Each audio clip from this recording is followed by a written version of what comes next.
MD শাহাদাত। জি, আসসালামু আলাইকুম রহমতুল্লাহ। ধন্যবাদ এনামুল হক মনির ভাইকে আমাকে যুক্ত করার জন্য। মনির ভাই, আসলে আমরা যতটুকু জানছি যে আওয়ামী লীগের আমলে দেশে সন্ত্রাসী ছিল, কিন্তু এই আওয়ামী লীগ পতনের পরে যে দেশে এখনো বিশ্ববিদ্যালয়ে সন্ত্রাসের জন্ম হতেছে, এটা আমরা আসলে এই 5ই আগস্টের পর থেকে এটা আসলে মাথা দিতেছে না আমার।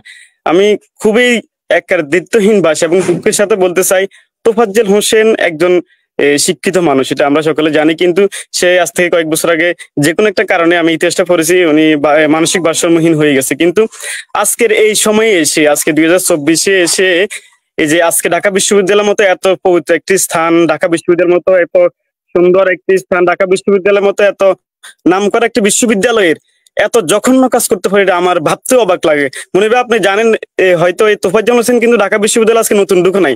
তোফাজ্জল হোসেন আজকে 2 থেকে 3 বছর পর্যন্ত ঢাকা বিশ্ববিদ্যালয়ের আনাই গোনায় দেখে, এবং ওই বিশ্ববিদ্যালয়ে অনেক ছাত্রছাত্রী, আমি আজকে অনেকদের সাথে কথা বলেছি, ওরা ওকে এই খাওয়াতো, ওকে ভালো বুড়া দিত, মাঝে মধ্যে ওকে খাওয়াইতো এক জায়গায় নিয়ে।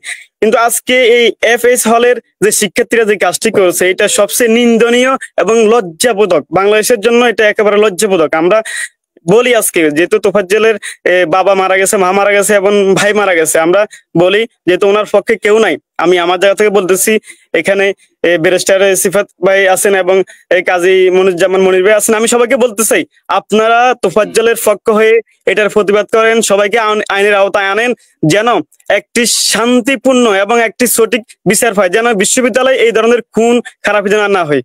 ধন্যবাদ মনির ভাই। আসসালামু আলাইকুম। ধন্যবাদ আপনাকে জনাব শাহাদাত। আমরা